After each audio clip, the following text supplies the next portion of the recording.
ಜಯಮೃತ್ಯುಂಜಯ ಸ್ವಾಮೀಜಿ ವಿರುದ್ಧ ಕಂಪ್ಲೇಂಟ್ ಅನ್ನ ಕೊಡಲಾಗಿದೆ. ಅತ್ಯಾಚಾರ ಲೈಂಗಿಕ ದೌರ್ಜನ್ಯ ಆರೋಪದಡಿ ದೂರನ್ನ ಕೊಡಲಾಗಿದೆ. ಸಿಎಂ ಗೃಹ ಸಚಿವ ಮಹಿಳಾ ಆಯೋಗಕ್ಕೆ ದೂರನ್ನ ಕೊಡಲಾಗಿರುವಂತದ್ದು. ಪಂಚಮಸಾಲಿ ಪೀಠದ ಜಯಮೃತ್ಯುಂಜಯ ಸ್ವಾಮೀಜಿ ಸಾಕಷ್ಟು ದಿನಗಳಿಂದ ಓಡಾಡ್ತಾ ಇದ್ದಂತ ವಿಚಾರ ಇದು. ಅತ್ಯಾಚಾರ ಲೈಂಗಿಕ ದೌರ್ಜನ್ಯ ಆರೋಪದಡಿ ದೂರನ್ನ ಕೊಡಲಾಗಿದೆ. ಈ ಸ್ವಾಮೀಜಿಯ ವಿರುದ್ಧ ಮುಖ್ಯಮಂತ್ರಿಗಳು, ಗೃಹ ಸಚಿವರು, ಮಹಿಳಾ ಆಯೋಗಕ್ಕೆ ದೂರನ್ನ ಕೊಡಲಾಗಿದೆ. ಬೆಂಗಳೂರು ಮೂಲದ ಮಹಿಳೆಯಿಂದ ದೂರನ್ನ ಕೊಡಲಾಗಿದೆ. ನಗರ ಪೊಲೀಸ್ ಆಯುಕ್ತರಿಗೆ ದೂರನ್ನ ಕೊಡಲಾಗಿದೆ. ದೂರನ್ನ ಕೊಟ್ಟಿರುವಂತದ್ದು ಸಂತ್ರಸ್ತೆ. ರಾಜ್ಯ ಮಾನವ ಹಕ್ಕು ಆಯೋಗಕ್ಕೆ ದೂರನ್ನ ಸಲ್ಲಿಕೆ ಮಾಡಲಾಗಿದೆ. ಸ್ವಾಮೀಜಿ ಜೊತೆ ವಿಶ್ವಾಸದಿಂದ ಇದ್ದ ಸಂತ್ರಸ್ತೆ, ಸ್ವಾಮೀಜಿ ಜೊತೆ ವಿಶ್ವಾಸದಿಂದ ಇದ್ರಂತೆ. ಹಲವು ಹೋರಾಟಗಳಲ್ಲಿ ಸ್ವಾಮೀಜಿಯ ಜೊತೆಗಿದ್ದಂತ ಮಹಿಳೆ ಗೊತ್ತಲ್ಲ ನಿಮ್ಗೆ, ಪಂಚಮಸಾಲಿಯ ಜಯಮೃತ್ಯುಂಜಯ ಸ್ವಾಮೀಜಿ ಯಾವ ರೀತಿಯಾಗಿ ಸರ್ಕಾರವನ್ನೇ ನಡುಗಿಸಿದ್ರು. ಪಂಚಮಸಾಲಿಗೆ 2A ಮೀಸಲಾತಿ ಕೊಡಬೇಕು ಅನ್ನುವಂಥ ವಿಚಾರಕ್ಕೆ ಸಂಬಂಧಪಟ್ಟಂತೆ ಅದೇ ಸ್ವಾಮೀಜಿಯ ವಿರುದ್ಧ ಈಗ ದೂರು ದಾಖಲಾಗಿರುತ್ತೆ. ಈ ಜಯಮೃತ್ಯುಂಜಯ ಸ್ವಾಮೀಜಿಯ ಜೊತೆಗೆ ಹಲವು ಹೋರಾಟಗಳಲ್ಲಿ ಜೊತೆ ಆಗಿದ್ರಂತೆ ಈ ಮಹಿಳೆ. ಇದೇ ಸಲುಗೆಯಿಂದ ಮಹಿಳೆಯ ಮನೆಗೆ ಭೇಟಿಯನ್ನ ಕೊಡ್ತಾ ಇದ್ದ ಸ್ವಾಮೀಜಿ. ಬೆಂಗಳೂರಿನ ಮನೆಯಲ್ಲಿ ಲೈಂಗಿಕ ದೌರ್ಜನ್ಯದ ಆರೋಪ ಕೇಳಿ ಬಂದಿದೆ ಜಯಮೃತ್ಯುಂಜಯ ಸ್ವಾಮೀಜಿ ಮೇಲೆ. ಖಾಸಗಿ ವಿಡಿಯೋ ರೆಕಾರ್ಡ್ ಮಾಡಿಕೊಂಡ ಆರೋಪ, ಖಾಸಗಿ ವಿಡಿಯೋನ ರೆಕಾರ್ಡ್ ಮಾಡಿಕೊಂಡ ಆರೋಪ, ಇದನ್ನ ತೋರಿಸಿ ಬ್ಲಾಕ್ ಮೇಲ್ ಮಾಡ್ತಾ ಇದ್ದಾರೆ ಅಂತ ದೂರನ್ನ ಕೊಡಲಾಗಿದೆ. ಸ್ವಾಮೀಜಿನ ಬ್ಲಾಕ್ ಮೇಲ್ ಮಾಡ್ತಿರೋದಲ್ಲ, ಈ ಸ್ವಾಮಿನೇ ಬ್ಲಾಕ್ ಮೇಲ್ ಮಾಡ್ತಾ ಇದ್ರಂತೆ. ಜಯಮೃತ್ಯುಂಜಯ ಸ್ವಾಮಿನೇ ಆ ಮಹಿಳೆಯನ್ನ ಬ್ಲಾಕ್ ಮೇಲ್ ಮಾಡ್ತಾ ಇದ್ರು, ಖಾಸಗಿ ವಿಡಿಯೋವನ್ನ ರೆಕಾರ್ಡ್ ಮಾಡಿಕೊಂಡು ಅನ್ನುವಂತ ದೂರನ್ನ ಕೊಡಲಾಗಿದೆ.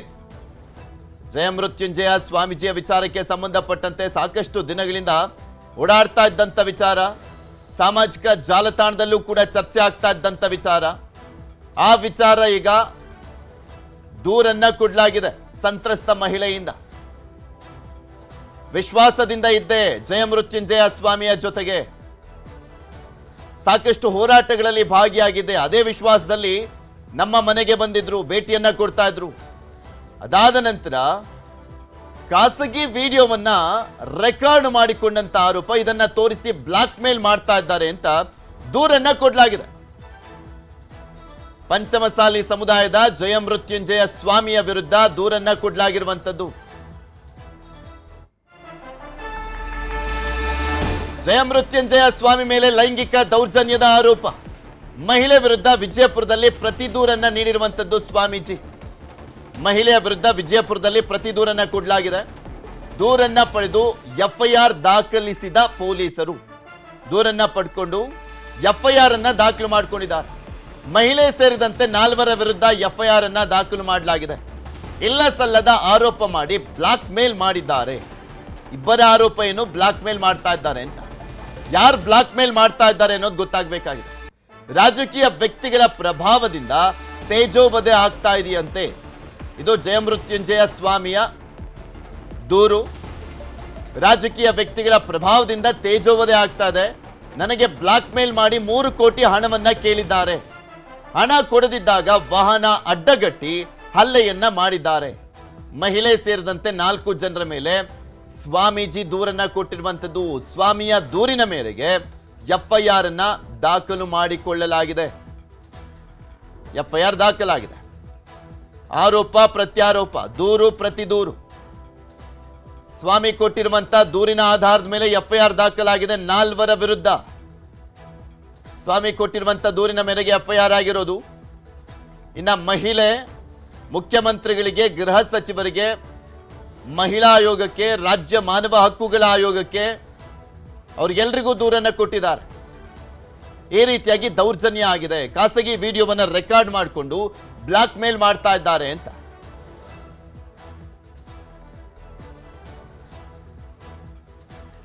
ಇದೆಲ್ಲದ್ರ ಬಗ್ಗೆನೂ ಕೂಡ ಕಂಪ್ಲೀಟ್ ಆಗಿ ಮಾಹಿತಿಯನ್ನ ಪಡ್ಕೊಳ್ತಾ ಹೋಗೋಣ. ನಮ್ಮ ಪ್ರತಿನಿಧಿಗಳು ನೇರ ಸಂಪರ್ಕದಲ್ಲಿ ಜಾಯ್ನ್ ಆಗಿದ್ದಾರೆ. ನಮ್ಮ ಪ್ರತಿನಿಧಿ ಮಾದೇಶ್ ಹಾಗೂ ನಮ್ಮ ಪ್ರತಿನಿಧಿ ಮುನಿರಾಜು. ಫಸ್ಟ್ ಆ ಲೇಡಿ ದೂರಿನ ವಿಚಾರಕ್ಕೆ ಸಂಬಂಧಪಟ್ಟಂತೆ ಮಾಹಿತಿಯನ್ನ ಪಡ್ಕೊಳ್ಳೋಣ. ಮಾದೇಶ್, ಲೇಡಿ ದೂರನ್ನ ಕೊಟ್ಟಿರುವಂತದ್ದು ಸಿಎಂಗೆ, ಗೃಹ ಸಚಿವರಿಗೆ, ಮಹಿಳಾ ಆಯೋಗಕ್ಕೆ, ರಾಷ್ಟ್ರೀಯ ಮಾನವ ಹಕ್ಕುಗಳ ಆಯೋಗಕ್ಕೆ ದೂರನ್ನ ಕೊಟ್ಟಿದ್ದಾರೆ. ಅದು ಪೊಲೀಸ್ ಸ್ಟೇಷನ್ಗೆ ದೂರು ಹೋಗಿಲ್ವಾ, ದೂರು ಕೊಟ್ಟಿಲ್ವಾ? ಈ ಒಂದು ವಿಚಾರಕ್ಕೆ ಸಂಬಂಧಪಟ್ಟಂತೆ ಯಾವ ರೀತಿಯಾಗಿ ತನಿಖೆಯನ್ನ ಮಾಡುವಂತ ನಿಟ್ಟಿನಲ್ಲಿ ಅಥವಾ ರಾಜ್ಯ ಮಹಿಳಾ ಆಯೋಗ ಸ್ಪಂದಿಸ್ತಾ ಇದೆ?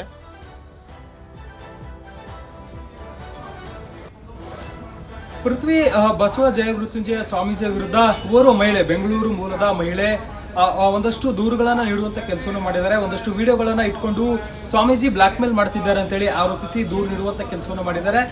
ಸಿಎಂಗೆ ಮತ್ತೆ ಗೃಹ ಸಚಿವರಿಗೆ ಮತ್ತೆ ಮಹಿಳಾ ಆಯೋಗಕ್ಕೆ ಹಾಗೂ ಕಮಿಷನರ್ ಕಚೇರಿಗೂ ಕೂಡ, ಬೆಂಗಳೂರು ಪೊಲೀಸ್ ಕಮಿಷನರ್ ಕಚೇರಿಗೂ ಕೂಡ ಆಕೆ ದೂರು ನೀಡುವಂತ ಕೆಲಸವನ್ನು ಮಾಡಿದ್ದಾಳೆ. ಎಲ್ಲರಿಗೂ ಕೂಡ ಪತ್ರದ ಮೂಲಕ ಆಕೆ ದೂರು ಸಲ್ಲಿಸುವಂತ ಕೆಲಸವನ್ನು ಮಾಡಿದ್ದಾಳೆ. ಯಾವುದೇ ಠಾಣೆಗೂ ಕೂಡ ಆಕೆ ನೇರವಾಗಿ ಹೋಗಿ ಕಂಪ್ಲೇಂಟ್ ಕೊಡುವಂತ ಕೆಲಸವನ್ನು ಮಾಡಿಲ್ಲ. ಬದಲಾಗಿ 6ನೇ ತಾರೀಕು ಬಂದು ಆಕೆ ಟಪಾಲ್ ಮೂಲಕ ಅಂದ್ರೆ ಪತ್ರದ ಮೂಲಕ ದೂರು ಕೊಟ್ಟು ಹೋಗುವಂತ ಕೆಲಸವನ್ನು ಮಾಡಿದ್ದಾಳೆ. ಸದ್ಯಕ್ಕೆ ಒಂದು ಪ್ರಕರಣಕ್ಕೆ ಸಂಬಂಧಪಟ್ಟಂತೆ ಎಲ್ಲ ಕಡೆಯಿಂದಲೂ ಕೂಡ ಮಾಹಿತಿ ಕಲೆ ಹಾಕುವಂತ ಕೆಲಸವನ್ನು ಮಾಡ್ತಿದ್ದಾರೆ. ಆ ಒಂದು ಕಂಪ್ಲೇಂಟ್ ನಲ್ಲಿ ಒಂದಷ್ಟು ವಿಚಾರಗಳನ್ನ ಮೆನ್ಷನ್ ಮಾಡುವಂತ ಕೆಲಸವನ್ನ ಸಂತ್ರಸ್ತೆ ಮಾಡಿದ್ದಾಳೆ. ಅಂದ್ರೆ ನನಗೆ ಜಯಮೃತ್ಯುಂಜಯ ಸ್ವಾಮೀಜಿ ಅವರು ಪರಿಚಯ ಆಗಿದ್ರು, 2-3 ವರ್ಷಗಳ ಮುಂಚೆ ಪರಿಚಯ ಆಗಿದ್ರು. ಅದಾದ್ಮೇಲೆ ಅವರು ಪ್ರಸಾದ ಕೊಡುವಂತ ನೆಪದಲ್ಲಿ ನನ್ನನ್ನ ಕರೆಸಿ ನನ್ನ ಜೊತೆ ಲೈಂಗಿಕವಾಗಿ ಬಳಸ್ಕೊಂಡಿದ್ದಾರೆ ನನ್ನನ್ನ. ಅದನ್ನ ನನಗೆ ಗೊತ್ತಿಲ್ಲದಂತೆ ಅವರು ವಿಡಿಯೋನ ರೆಕಾರ್ಡ್ ಮಾಡಿಕೊಂಡು ನಂತರ ಅದನ್ನ ಅರಿಬಿಡೋದಾಗಿ ಬ್ಲಾಕ್ ಮೇಲ್ ಮಾಡ್ತಿದ್ದಾರೆ ಅಂತೇಳಿ ಆರೋಪಿಸಿ ದೂರು ನೀಡುವಂತಹ ಕೆಲಸವನ್ನ ಮಾಡಲಾಗಿದೆ. ಹೀಗಾಗಿ ಈ ಒಂದು ವಿಚಾರಕ್ಕೆ ಸಂಬಂಧಪಟ್ಟಂತೆ ಹೆಚ್ಚಿನ ಮಾಹಿತಿಯನ್ನ ಕಲೆ ಹಾಕುವಂತ ಕೆಲಸವನ್ನು ಕೂಡ ಪೊಲೀಸರು ಮಾಡ್ತಿದ್ದಾರೆ. ಈ ಒಂದು ಪ್ರಕರಣ ಇಲ್ಲೇ ಆಗಿದೆ ಏನು ಅನ್ನೋದಕ್ಕೆ ಸಂಬಂಧಪಟ್ಟಂತೆ ಪೊಲೀಸರು ಕೂಡ ಆಕೆಯನ್ನ ಟ್ರ್ಯಾಕ್ ಮಾಡಬೇಕಾಗುತ್ತೆ. ಈಗಾಗಲೇ ಈ ಒಂದು ವಿಚಾರಕ್ಕೆ ಸಂಬಂಧಪಟ್ಟಂತೆ ಕೂಡ ಸಾಕಷ್ಟು ವಿಚಾರಗಳು ಇಲ್ಲಿ ಪತ್ತೆ ಆಗ್ತಿದೆ. 6ನೇ ತಾರೀಕು ಆ ಮಹಿಳೆ ದೂರು ನೀಡಿದ್ದಾರೆ. ಅದಕ್ಕೂ ಮುಂಚೆ ಬಸವ ಜಯಮೃತ್ಯುಂಜಯ ಸ್ವಾಮೀಜಿ ಅವರು ವಿಜಯಪುರದಲ್ಲಿ ದೂರು ನೀಡಲಾಗಿತ್ತು ಅಂತೇಳಿ ಗೊತ್ತಾಗಿದೆ.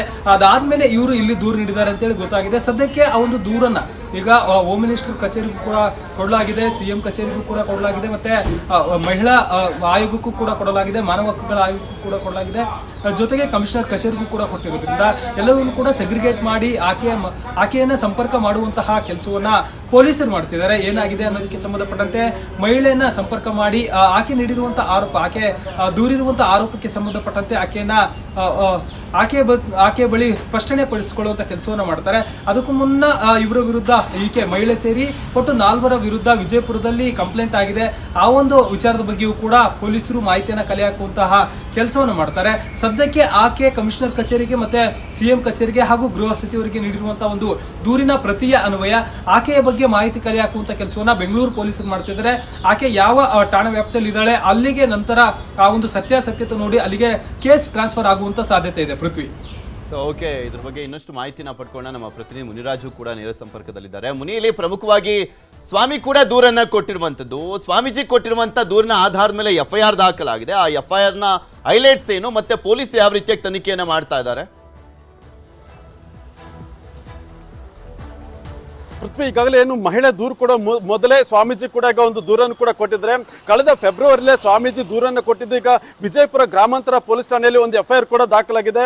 ಆ ಒಂದು FIR ನಲ್ಲಿ ದಾಖಲಾಗಿರುವಂತ ಏನು ಜಯಮೃತ್ಯುಂಜಯ ಸ್ವಾಮೀಜಿಗಳು ಒಂದು ಹೋರಾಟವನ್ನ ಮಾಡ್ತಾ ಇದ್ರು. ಪಂಚಮ ಸಾಲಿ ಮೀಸಲಾತಿ ಹೋರಾಟದ ಸಂದರ್ಭದಲ್ಲಿ ಆಕೆ ಪರಿಚಯವಾಗಿದ್ರು. ನಿಮ್ಮ ಹೋರಾಟಕ್ಕೆ ನಾನು ಕೂಡ ಕೈ ಜೋಡಿಸ್ತೀನಿ ಅಂತೇಳಿ ಪರಿಚಯವಾಗಿ ನಂತರ ಅಲ್ಲಿ ವಿಜಯಪುರಕ್ಕೂ ಕೂಡ ಹೋಗಿರ್ತಾರೆ. ಈ ಒಂದು ಸಂದರ್ಭದಲ್ಲಿ ನಾನು ಬೆಂಗಳೂರಿನಲ್ಲಿ ಅನಾಥ ಮತ್ತೆ ಬಡ ಮಕ್ಕಳಿಗೋಸ್ಕರ ಒಂದು ಅನಾಥ ನಡೆಸ್ತಾ ಇದ್ದೇನೆ, ನಿಮ್ಮಿಂದ ಸಹಾಯ ಬೇಕು ಅಂತೇಳಿ ಒಂದು ಸ್ವಲ್ಪ ನೆರವನ್ನು ಕೂಡ ಕೇಳಿರ್ತಾರೆ. ಈ ಒಂದು ಸಂದರ್ಭದಲ್ಲಿ ದಾನಿಗಳ ಮುಖಾಂತರವಾಗಿ ಸ್ವಲ್ಪ ಸಹಾಯ ಮಾಡುತ್ತೇನೆ ಅಂತೇಳಿ ಸ್ವಾಮೀಜಿಗಳು ಕೂಡ ಒಂದು ಭರವಸೆಯನ್ನು ಕೊಟ್ಟಿದ್ರು. ಆದ್ರೆ ಹಣ ಕೊಡೋದಕ್ಕೆ ಸ್ವಲ್ಪ ತಡ ಆದ ಬಳಿಕ ಪದೇ ಒಂದು ಪೀಡಿಸುವಂತದ್ದಕ್ಕೂ ಕೂಡ ಆಕೆ ಮುಂದಾಗಿರ್ತಾರೆ. ನಂತರ ರಾಜಕೀಯ ವ್ಯಕ್ತಿಗಳ ಪ್ರಭಾವದಿಂದ ತೇಜೋವಧವನ್ನು ಕೂಡ ಮಾಡೋದಕ್ಕೆ ಆಕೆ ಮುಂದಾಗಿದ್ರು. ಮತ್ತೆ ಹಣ ಕೊಡದಿದ್ದ ಸಂದರ್ಭದಲ್ಲಿ ಕಾರನ್ನ ಅಡ್ಡಗಟ್ಟಿ ಒಂದು ಹಲ್ಲೆಯನ್ನು ಕೂಡ ಮಾಡೋದಕ್ಕೆ ಪ್ರಯತ್ನವನ್ನು ಪಟ್ಟಿದ್ರು ಅಂತೇಳಿ ಈಗ ಒಂದು ದೂರದಲ್ಲಿ ಉಲ್ಲೇಖ ಆಗಿರೋದು. ಸದ್ಯ ಈಗ ವಿಜಯಪುರ ಗ್ರಾಮಾಂತರ ಪೊಲೀಸ್ ಠಾಣೆಯಲ್ಲಿ ಮಹಿಳೆ ಸೇರಿದಂತೆ 4 ಮೇಲೆ ಈಗ ಒಂದು ಕೇಸ್ ಕೂಡ ದಾಖಲಾಗಿದೆ. ಪೊಲೀಸರು ಕೂಡ ಇದ್ರ ಬಗ್ಗೆ ತನಿಖೆಯನ್ನು ಆರಂಭ ಮಾಡಿ ಅವ್ರಿಗೆ ಏನು ವಿಚಾರಣೆ ಮಾಡುತ್ತಾ ಹಂತಕ್ಕೂ ಕೂಡ ಈಗ ಹೋಗಿರೋದು. ಈ ಒಂದು ಸಂದರ್ಭದಲ್ಲಿ ಈಗ ಬೆಂಗಳೂರಿನಲ್ಲಿ ಮಹಿಳೆ ಈಗ ಏನು ಸ್ವಾಮೀಜಿ ವಿರುದ್ಧವೇ ಈಗ 4 ಕಡೆಗಳಲ್ಲಿ ದೂರನ್ನು ಕೂಡ ಕೊಟ್ಟಿದ್ದು. ಈಗ 2 ಕಡೆ ದೂರು ಮತ್ತೆ ಪ್ರತಿ ದೂರು ಕೂಡ ದಾಖಲಾಗಿದ್ದಾವೆ. ಮುಂದೆ ಪೊಲೀಸರು ಇದ್ರ ಬಗ್ಗೆ ಯಾವ ರೀತಿ ತನಿಖೆಯನ್ನ ಮಾಡ್ತಾರೆ ಮತ್ತೆ ಯಾರ್ಯಾರಿಗೆ ಇದ್ರ ಬಗ್ಗೆ ನೋಟಿಸ್ ಅನ್ನ ಕೊಟ್ಟು ವಿಚಾರಣೆಗೆ ಕರೀತಾರೆ ಅನ್ನೋದ್ರ ಬಗ್ಗೆ ನೋಡ್ಬೇಕಾಗುತ್ತೆ. ಪ್ರಕರಣದಲ್ಲಿ ಏನೇನು ಆಗ್ತಾ ಇದೆ ಅನ್ನುವಂಥದ್ರ ಬಗ್ಗೆ ನೆಕ್ಸ್ಟ್ ಅಪ್ಡೇಟ್ಸ್ ಅನ್ನ ಕೊಡ್ತಾ ಹೋಗೋಣ. ಧನ್ಯವಾದ ಮುನಿರಾಜು, ಹಾಗೆ ಮಾದೇಶ್, ನಿಮ್ಮೆಲ್ಲ ಸಂಪೂರ್ಣವಾದಂತಹ ಮಾಹಿತಿಗಾಗಿ. ಮುಂದಿನ ಸುದ್ದಿ ಹೋಗೋಣ. ಇರಾನ್ಗೆ ಟ್ರಂಪ್ ಫೈನಲ್ ಡೆಡ್ ಲೈನ್, ನರಕ ಬೆನ್ನಲ್ಲೇ ಸರ್ವನಾಶದ ವಾರ್ನಿಂಗ್. ಇಂದು ಮಸಣವಾಗುತ್ತಾ ಮಧ್ಯಪ್ರಾಚ್ಯ, ಮಹಾಯುದ್ಧ ಡೇ 39.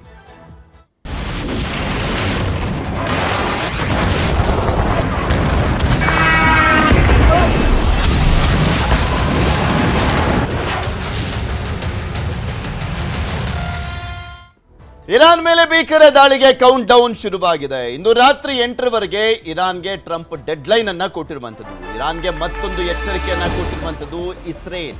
ಈ ಕಡೆ ಅಮೆರಿಕ ಎಚ್ಚರಿಕೆ ಕೊಡ್ತಾ ಇದೆ, ಹಾಗೆ ಇಸ್ರೇಲ್ ಕೂಡ ಎಚ್ಚರಿಕೆಯನ್ನ ಕೊಡ್ತಾ ಇದೆ. ರೈಲುಗಳಲ್ಲಿ ಸಂಚರಿಸದಂತೆ ಇರಾನ್ ಜನರಿಗೆ ಎಚ್ಚರಿಕೆಯನ್ನ ಕೊಡಲಾಗಿದೆ. ರೈಲುಗಳಲ್ಲಿ ಓಡಾಡಬೇಡಿ ಅಂತ, ಅಂದ್ರೆ ಅದನ್ನು ಟಾರ್ಗೆಟ್ ಮಾಡ್ತಾ ಇದ್ದಾರೆ ಅಂತ ಅರ್ಥ. ರೈಲು ಹಳಿಗಳ ಬಳಿಯೂ ಕೂಡ ಇರದಂತೆ ಜನರಿಗೆ ಸೂಚನೆಯನ್ನ ಕೊಡಲಾಗಿದೆ. ರೈಲು ಹಳಿ ಬಳಿನೂ ಇರಬೇಡಿ, ರೈಲಲ್ಲೂ ಓಡಾಡಬೇಡಿ ಅಂತ. ಇರಾನ್ನ ರೈಲುಗಳ ಮೇಲೆ ದಾಳಿ ಮಾಡುತ್ತಾ ಇಸ್ರೇಲ್. ಏರ್ಪೋರ್ಟ್, ಬಸ್ ನಿಲ್ದಾಣಗಳಲ್ಲೂ ಕೂಡ ದಾಳಿಗೆ ಸಿದ್ಧತೆಯನ್ನ ಮಾಡಿಕೊಂಡಂತೆ ಕಾಣಿಸ್ತಾ ಇದೆ. ವಿದ್ಯುತ್, ನೀರಿನ ಘಟಕಗಳು, ತೈಲ ಘಟಕಗಳನ್ನ ಟಾರ್ಗೆಟ್ ಮಾಡಲಾಗಿದೆಯಾ? ಮೂಲ ಸೌಕರ್ಯಗಳ ಮೇಲೆ ದಾಳಿಯನ್ನು ಮಾಡ್ತೀವಿ ಅಂತ ಹೇಳ್ತಾ ಇದ್ರು ಟ್ರಂಪ್. ಅದೇ ರೀತಿಯಾಗಿ ದಾಳಿ ಆಗುತ್ತಾ? ಇರಾನ್ ಮೇಲೆ ಜಂಟಿ ದಾಳಿಗೆ ಅಮೆರಿಕ ಇಸ್ರೇಲ್ ಸಿದ್ಧತೆಯನ್ನ ಮಾಡ್ಕೊಳ್ತಾ ಇದೆ. ಸರ್ವನಾಶದ ಎಚ್ಚರಿಕೆಯನ್ನ ಕೊಟ್ಟಿರುವಂತದ್ದು ಅಮೆರಿಕ ಅಧ್ಯಕ್ಷ. ಸರ್ವನಾಶ ಮಾಡಿಬಿಡ್ತೀವಿ ಇರಾನ್ನ ಅನ್ನುವಂಥ ಎಚ್ಚರಿಕೆಯನ್ನ ಕೊಟ್ಟಿದ್ದಾರೆ. ಇವತ್ತು ರಾತ್ರಿ ಭಾರತೀಯ ಕಾಲಮಾನದ ಪ್ರಕಾರ 9 ಗಂಟೆ ಡೆಡ್ ಲೈನ್ ಅವರಿಗೆ. 9 ಗಂಟೆಯ ಒಳಗಾಗಿ ಇರಾನ್ ಏನಾದರೂ ಷರತ್ತುಗಳನ್ನು ಒಪ್ಕೊಂಡ್ರೆ ಈ ಒಂದು ಸರ್ವನಾಶದ ಎಚ್ಚರಿಕೆಯನ್ನ ಕೊಡಲಾಗಿದೆಯಲ್ಲ, ಅದು ಹೋಲ್ಡ್ ಆಗುವಂತ ಚಾನ್ಸಸ್ ಇದೆ. ಇಲ್ಲ ಅಂದ್ರೆ ಭೀಕರ ದಾಳಿ ಆಗುವಂತ ಎಲ್ಲ ಲಕ್ಷಣಗಳು ಕಾಣಿಸ್ತಾ ಇದೆ. ಯಾಕೆಂದ್ರೆ ಸಾಕಷ್ಟು ಬಾರಿ ಡೆಡ್ ಲೈನ್ ಅನ್ನ ಕೊಟ್ಕೊಳ್ತಾ ಬರ್ತಾ ಇದ್ದಾರೆ ಟ್ರಂಪ್. ಅದರ ಅಂತಿಮ ಹಂತ ಅಂತ ಕಾಣಿಸುತ್ತೆ ಇದು. ಅದಕ್ಕೆ ಇರಾನ್ ಯಾವ ರೀತಿಯಾಗಿ ರಿಯಾಕ್ಟ್ ಮಾಡುತ್ತೆ ಅನ್ನುವಂಥದ್ದು ಅಷ್ಟೇ ಕುತೂಹಲ ಇದೆ. ಇರಾನ್ ರೆಡಿ ಆಗ್ತಾ ಇದೆಯಾ ಅವರ ದಾಳಿಗೆ? ಅವರು ಪ್ರಿಪೇರ್ ಆಗಿದ್ದಾರಾ? ಅಥವಾ ಅವರ ಷರತ್ತುಗಳಿಗೆ, ಅಂದ್ರೆ ಟ್ರಂಪ್ನ ಷರತ್ತುಗಳಿಗೆ ಒಪ್ಕೊಳ್ತಾರಾ? ಆಗಬಹುದಾದಂಥ ಒಂದು ಭೀಕರ ದಾಳಿಯನ್ನ ತಡೆಯಲಾಗತ್ತಾ? ಈ ಪ್ರಶ್ನೆ ಇದೆ. ಇರಾನ್ನ ಅತಿದೊಡ್ಡ ಪೆಟ್ರೋಕೆಮಿಕಲ್ ಘಟಕವನ್ನ ಧ್ವಂಸ ಮಾಡಲಾಗಿದೆ. ಇರಾನ್ನ ಅತಿದೊಡ್ಡ ಪೆಟ್ರೋಕೆಮಿಕಲ್ ಘಟಕವನ್ನ ಧ್ವಂಸ ಮಾಡಲಾಗಿದೆ. ಅಸಲು ಏನಿಲ್ಲದಿರುವಂತ ಪೆಟ್ರೋಕೆಮಿಕಲ್ ಸಂಕೀರ್ಣ ನಾಶ, ಅಸಲು ಏನಿಯದಲ್ಲಿರುವಂತ ಪೆಟ್ರೋಕೆಮಿಕಲ್ ಸಂಕೀರ್ಣವನ್ನ ನಾಶ ಮಾಡಲಾಗಿದೆ. ಇಸ್ರೇಲ್ ದಾಳಿಯಲ್ಲಿ ಪೆಟ್ರೋಕೆಮಿಕಲ್ ಘಟಕವನ್ನ ನಾಶ ಮಾಡಲಾಗಿದೆ.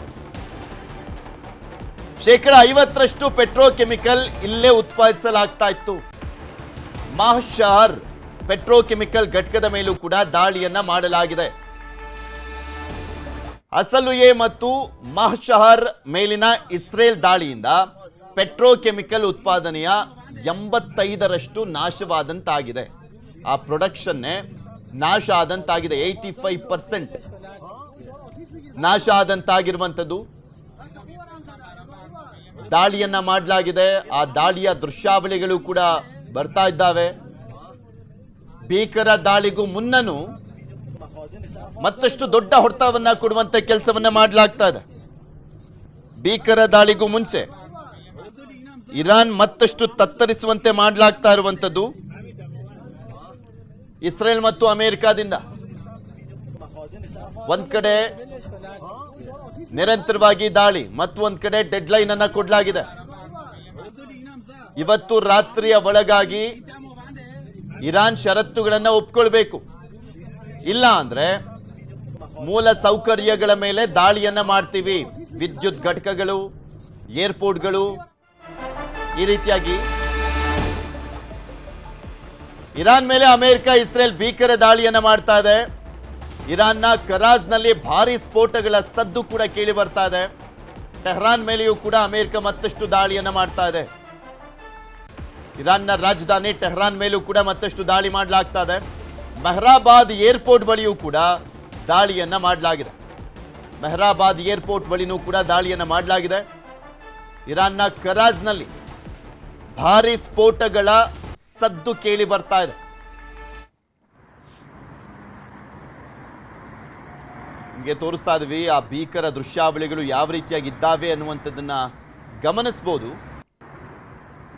ಇದೆಲ್ಲವೂ ಕೂಡ ಇರಾನ್ ಮೇಲೆ ಇಸ್ರೇಲ್ ಮತ್ತು ಅಮೆರಿಕ ಮಾಡ್ತಾ ಇರುವಂತ ದಾಳಿ. ಇರಾನ್ ಬೆಂಬಲಿತ ಹೆಜ್ಬುಲ್ಲಾಗಳ ಮೇಲೂ ಕೂಡ ದಾಳಿಯನ್ನ ಮಾಡಲಾಗ್ತಾ ಇದೆ. ಇಸ್ರೇಲ್ ಅಟ್ಯಾಕ್ ಅನ್ನ ಮಾಡ್ತಾ ಇದೆ. ಇರಾನ್ ಬೆಂಬಲಿತ ಹೆಜ್ಬುಲ್ಲಾಗಳ ಮೇಲೂ ಕೂಡ ದಾಳಿಯನ್ನ ಮಾಡಲಾಗ್ತಾ ಇದೆ. ಉಗ್ರ ಸಂಘಟನೆ ಲೆಬನಾನ್ನ ಹಲವು ಗ್ರಾಮಗಳ ಮೇಲೆ ಇಸ್ರೇಲ್ ಅಟ್ಯಾಕ್ ಅನ್ನ ಮಾಡ್ತಾ ಇದೆ. ಲೆಬನಾನ್ ಮತ್ತೆ ಇರಾನ್ ಇದೆರಡೂ ದೇಶಗಳ ಮೇಲೆ ಕಂಟಿನ್ಯೂಸ್ಲಿ ಇಸ್ರೇಲ್ ದಾಳಿಯನ್ನ ಮಾಡ್ತಾನೆ ಇದೆ. ಯುದ್ಧ ಆರಂಭ ಆದಾಗಿನಿಂದಲೂ. ಯಾಕೆಂದರೆ ಇರಾನ್ಗೆ ಬೆಂಬಲವಾಗಿ ನಿಂತ್ಕೊಂಡಿರುವಂಥದ್ದು ಹಿಜ್ಬುಲ್ಲಾ, ಹೌತಿ, ಹಮಾಸ್ ಇವರೆಲ್ಲ ಇರಾನ್ ಸಾಕ್ತಾ ಇದೆ ಈ ಉಗ್ರ ಸಂಘಟನೆಗಳನ್ನು. ಇನ್ನು ಇರಾನ್ನ ಇಂಥ ಒಂದು ಸಂಕಷ್ಟದ ಪರಿಸ್ಥಿತಿಯಲ್ಲಿ ಹಿಜ್ಬುಲ್ಲಾದವರು ಇಸ್ರೇಲ್ ಮೇಲೆ ದಾಳಿಯನ್ನು ಮಾಡ್ತಾ ಇದ್ರು. ಸೊ ಹಿಜ್ಬುಲ್ಲಾ ಮೇಲೆ ಅಂದರೆ ಲೆಬನಾನ್ ಮೇಲೆ ಇಸ್ರೇಲ್ ದಾಳಿಯನ್ನು ಕಂಟಿನ್ಯೂ ಮಾಡಿದೆ. ಹಲವು ಗ್ರಾಮಗಳ ಮೇಲೆ ಇಸ್ರೇಲ್ ಅಟ್ಯಾಕ್ ಅನ್ನು ಮಾಡಿದೆ. ಹಿಜ್ಬುಲ್ಲಾಗಳ ಮೂಲ ಸೌಕರ್ಯವನ್ನು ನಾಶ ಮಾಡಿರುವಂಥದ್ದು ಇರಾನ್. ದಕ್ಷಿಣ ಲೆಬನಾನ್ನಲ್ಲಿ ಇಸ್ರೇಲ್ ಭಯಾನಕ ಅಟ್ಯಾಕ್ ಅನ್ನು ಮಾಡಿದೆ.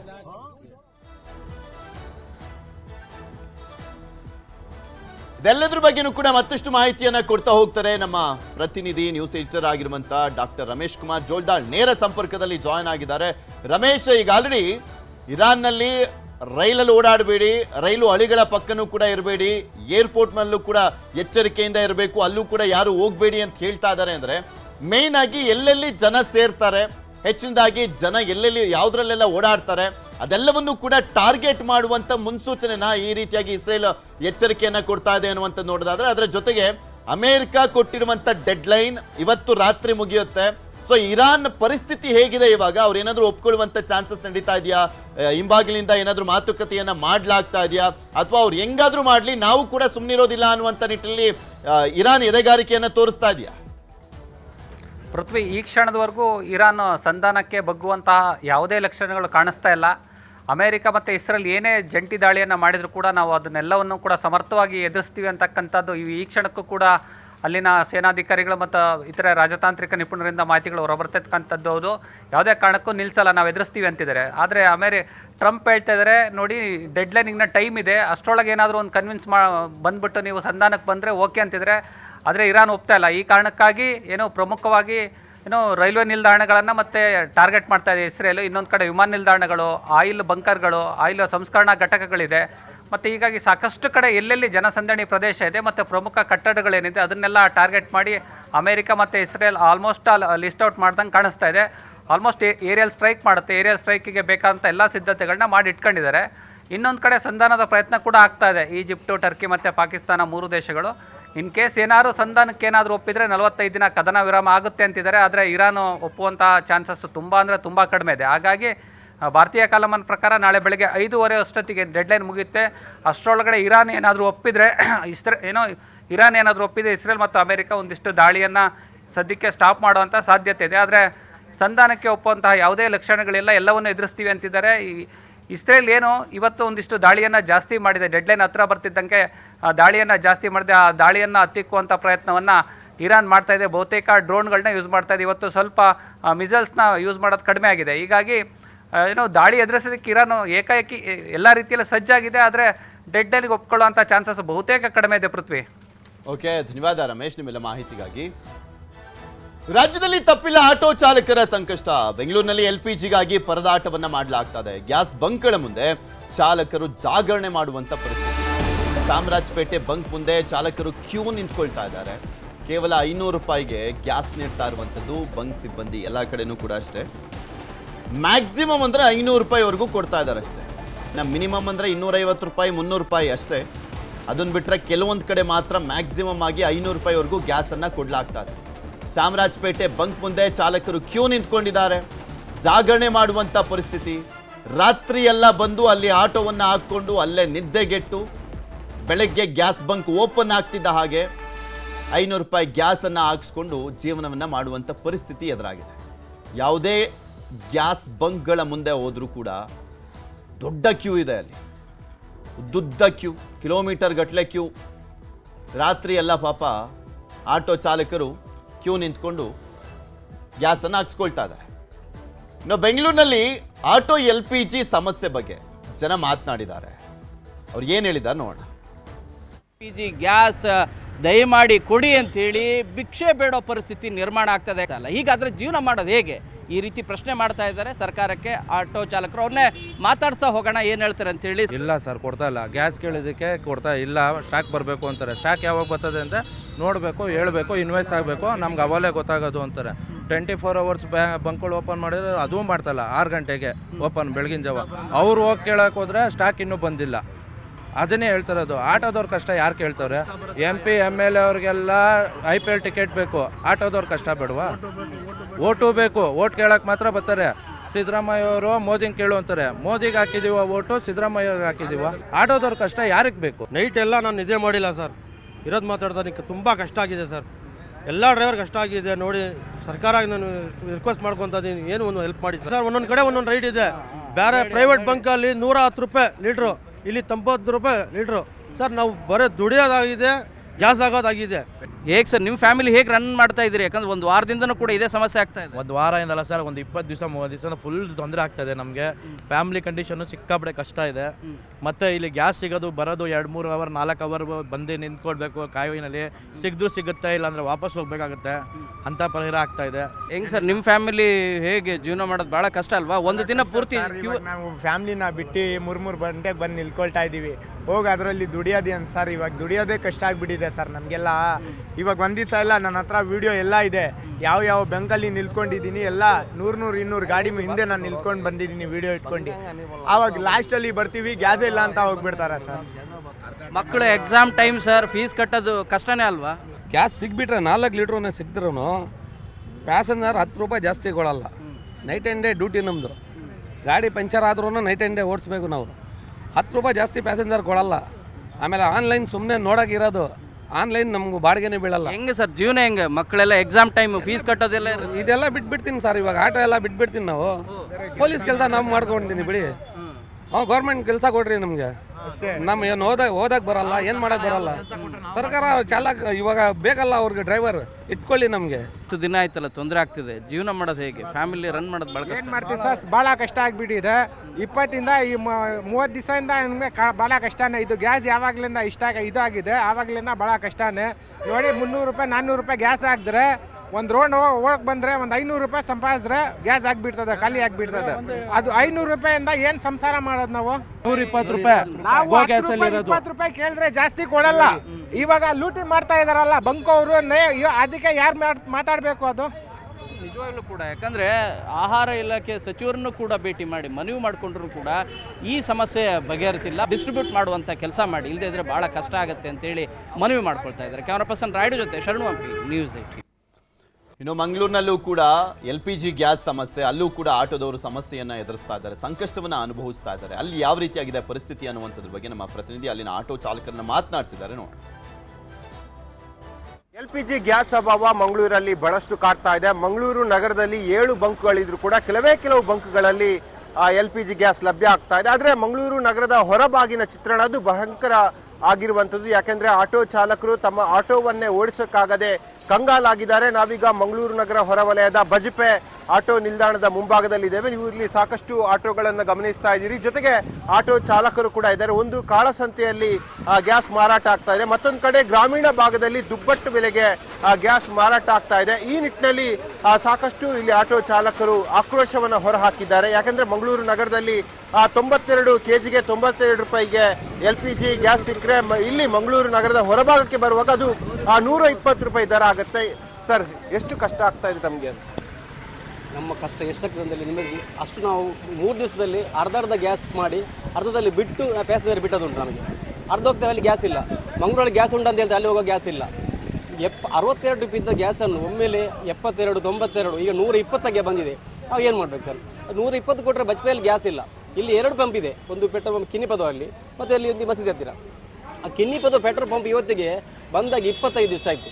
ಇಲ್ಲಿ ಗೋಗು ಗ್ಯಾಸಲ್ಲಿ ಗ್ಯಾಸ್ ಇದೆ, ಇವರು ಇದ್ರೂ ಕೂಡ ಇಲ್ಲ ಅಂತ ಹೇಳ್ತಾರೆ. ಬಂದರೆ 120 ರೂಪಾಯಿ ಮಾಡ್ತಾರೆ. ಅದು ಸರ್ ನಿಮಗೆ ಬೇಕಾಗಿ ನಾವು ತರಿಸಿದ್ದು, ನಿಮ್ಮ ಕಷ್ಟಕ್ಕೆ ಬೇಕಾಗಿ. ನಮ್ಮ ಕಷ್ಟಕ್ಕೆ ಬೇಗ ತರಿಸಿದರೆ 120 ಆಗಿದ್ರೆ ನಾವು ಹೇಗೆ ಸಾಧ್ಯ ನಾವು ಮೇಂಟೈನ್ ಮಾಡೋದು? ಪ್ಯಾಸೆಂಜರ್ ಹೇಳ್ತಾರೆ ನಮಗೆ ಜಾಸ್ತಿ ಹಣ ಕೊಡಲಿಕ್ಕೆ ಸಾಧ್ಯ ಇಲ್ಲ ಅಂತ ಹೇಳ್ತಾರೆ. ನಾವು ಮತ್ತೆ ನಮ್ಮ ಕಷ್ಟವನ್ನು ಯಾರ ಹತ್ರ ಹೇಳೋದು? ಅದಕ್ಕಾಗಿ ನಾವು ಈ ನಮ್ಮ ಮೊದಲಿಗೆ ಬಂದಂಥ 62 ರೂಪಾಯಿಗೆ ಗ್ಯಾಸ್ ನಮಗೆ ಸಿಗಬೇಕಂತ ಹೇಳಿ ತಮ್ಮಲ್ಲಿ ವಿನಂತಿ ಮಾಡ್ತಾ ಇದ್ದೇವೆ. ದಿನದ ದುಡಿಮೆಯನ್ನು ನಂಬಿ ಬದುಕುವಂಥವ್ರು ಇಂಥ ಸಿಚುವೇಶನ್ ತಮ್ಮ ಕುಟುಂಬ ನಿರ್ವಹಣೆಗೆ ಯಾವ ರೀತಿ ಕಷ್ಟ ಆಗ್ತಾ ಇದೆ? ಅಲ್ಲ, ತುಂಬ ಕಷ್ಟ ಆಗ್ತಾ ಉಂಟು ಸರ್. ಈಗ ನೋಡಿ, ನಮಗೆ 62 ರೂಪಾಯಲ್ಲಿ ಗ್ಯಾಸ್ ಸಿಗ್ತದೆ. ಒಮ್ಮೆಲೆ 90, 92 ಆಯಿತು. ಇನ್ನೊಂದು ಕಡೆಯಿಂದ 120 ತೆಗಿತಾ ಇದ್ದಾರೆ. ಇದು ಅವರು ನಮ್ಮನ್ನು ಲೂಟಿ ಮಾಡೋದಲ್ವಾ? ನಮ್ಮನ್ನು ಡ್ರೈವರ್ನವರು ಒಂದು 10 ರೂಪಾಯಿ ಜಾಸ್ತಿ ತೆಗೆದ್ರೆ ಹೇಳ್ತಾರೆ, ನಮ್ಮ ಮೇಲೆ ಆ್ಯಕ್ಷನ್ ತೆಗಿತಾರೆ. ಅದು ನೀವು ಹೇಗೆ ತಗೊಂಡದಂತ ನೋಡಿ. ಈಗ ನಾವು ಜೀವನ ತೆಗೆಯೋದು ತುಂಬ ಕಷ್ಟ ಆಗಿದೆ. ಅವ್ರ ಹತ್ರ ನಾವು ಎಷ್ಟು ಸಲ ಹೇಳಿದೆ, ಅವರಿಲ್ಲ, ನಮಗೆ ಅದು ಕಂಪನಿಯಿಂದ ಬಂದ ರೇಟು, ನಮ್ಗೆ ಏನು ಮಾಡಲಿಕ್ಕೆ ಆಗೋದಿಲ್ಲ ಹಾಗೆ ಅಂತೇಳಿ ಹೇಳ್ತಿದ್ದಾರೆ. ನಾವು ಎಂತ ಮಾಡೋದು? ಈಗ ನೋಡಿ, ಒಂದು ಲೀಟ್ರ್ ಇದರಲ್ಲಿ ಗ್ಯಾಸ್ನಲ್ಲಿ ನಮಗೆ ಸಿಗೋದು ಎಷ್ಟು ಕಿಲೋಮೀಟ್ರ್ ಹೋಗ್ತದೆ? 18-20 ಕಿಲೋಮೀಟ್ರ್ ಹೋಗ್ತದೆ. ಅದು ನಮಗೆ ಸಾಕಾಗ್ತದೆ? ಎಷ್ಟು ನಾವು ಅಂತ ಇದು ಮಾಡೋದು? ನಾವು ಮೊನ್ನೆಯಿಂದ ತುಂಬ ಕಷ್ಟದಲ್ಲಿದ್ದೇವೆ. ನಮಗೆ ಇದಕ್ಕೆ ಒಂದು ಪರಿಹಾರ ಅಂತೇಳಿ ಒಂದು ನಮ್ಮ ಸಂಬಂಧಪಟ್ಟ ಅಧಿಕಾರಿ ಅವರು ಇದರ ಬಗ್ಗೆ ತಗೊಳ್ಬೇಕು ಈ ಪಂಪಿನವರ ಮೇಲೆ.